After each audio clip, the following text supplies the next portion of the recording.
and so many other huge films. Before we get in the remaining minutes with the director into Reclaiming the Blade, you're just a very interesting man, obviously, but I mean, seriously, you really are. What are some of your other interests? What else is on your mind? What else are you working on right now? I just did a little radio thing today, which is why I was a little bit late coming back. But my private passions, well, I have a 3-year-old daughter who is the love of my life. I'm extraordinarily happy at this moment in time in my life. The last four and a half years have been extremely happy.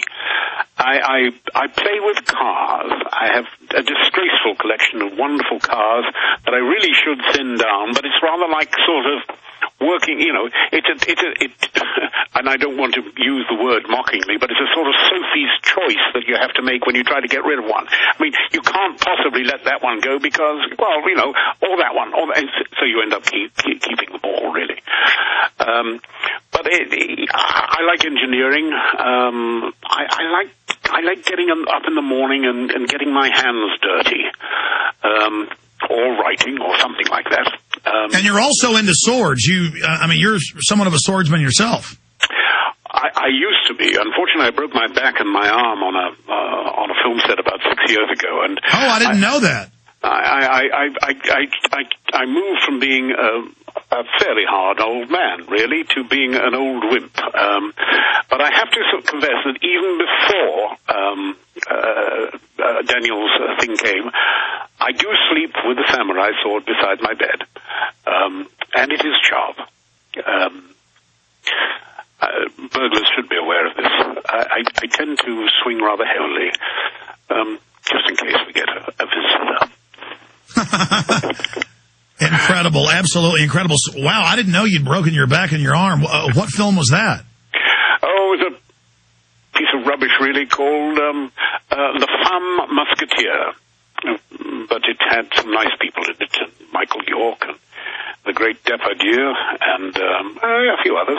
But you're doing better now. I mean, you certainly sound good. I am good. If it wasn't for that wretched back of mine, I would be in extraordinary good health. And every time I start feeling poor me, I suddenly start thinking, you know, you could be a quadriplegic or you could be dead. Think about that, old man, and yes, suddenly my aches and pains don't seem to matter. Incredible. Yeah. And you live on the Isle of Man. Victims. Pardon? You live on the Isle of Man. Yes, I have a place here. I've had a place here for about 20-odd years.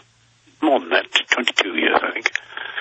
It has been described as 70,000 alcoholics clinging to a rock in the Irish Sea. But it is a little bit better than that. Oh, my God.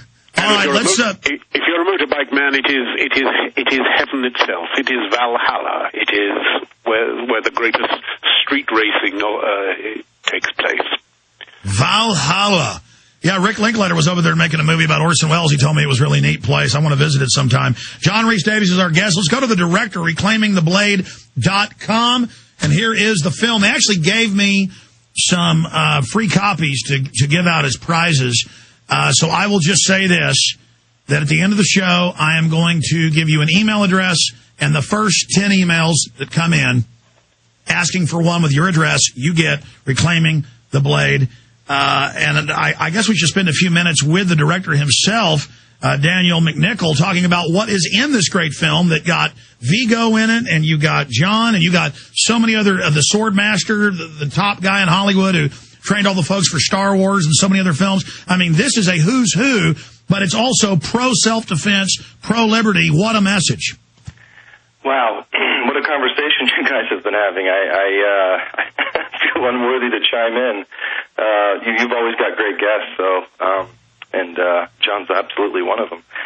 But yeah, the film is out now. It's available, going to be soon be available at Barnes & Noble, so you can kind of walk in the store and pick those up in Hastings, a couple other brick-and-mortar type stores, and, of course, it's on our website. And Apple iTunes is going to soon have it as well for digital download and all that good stuff. But no, it was a lot of fun to make, and you know, working with people like John Rhys-Davies, legendary actors of the screen and stage. It's just I'm honored, you know, to have had the opportunity to work with these guys and just bring this story out there.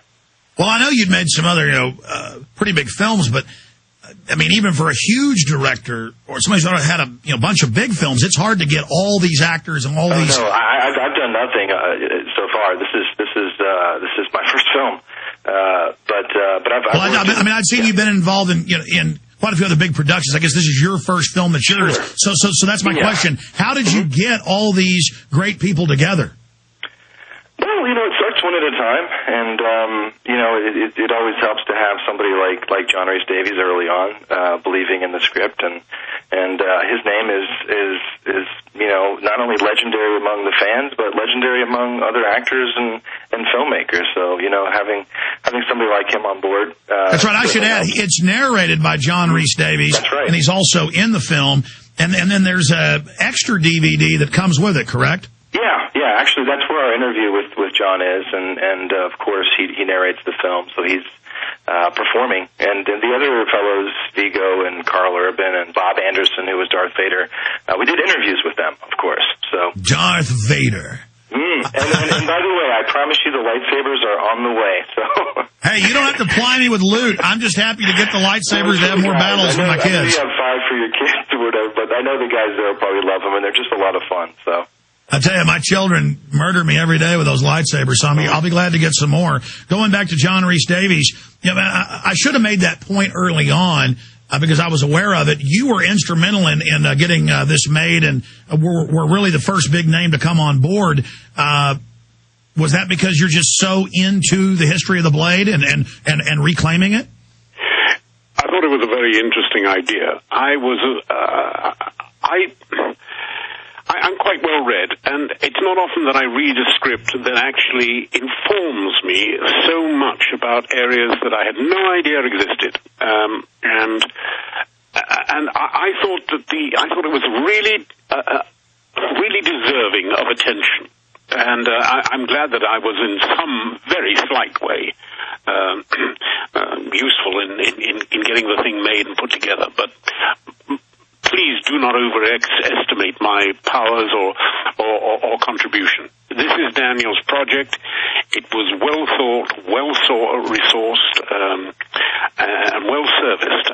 He's done a grand job, and it's an interesting subject. And no matter how well you know it, there'll be detail and information there that makes you go, wow, I never understood that. Now that whole area is now illuminated for me.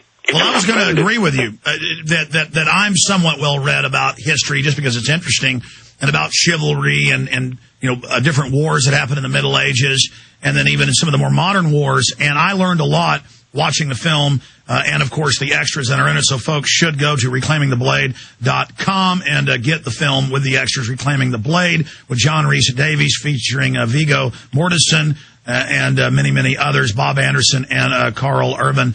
But in closing, Mr. Davies, I hope that we can sometime off in the future have you back on. We appreciate you giving us your precious time. I'm going to come back in the final segment and talk with the director about the film a little bit more. But I wanted to ask you specifically about kind of the archetype of Mordor that wants this global domination, this total control over Middle Earth. In your research, have you ever studied the globalist and the New World Order and this whole technocratic world government that's being set up? And if so, what's your view on that? Well,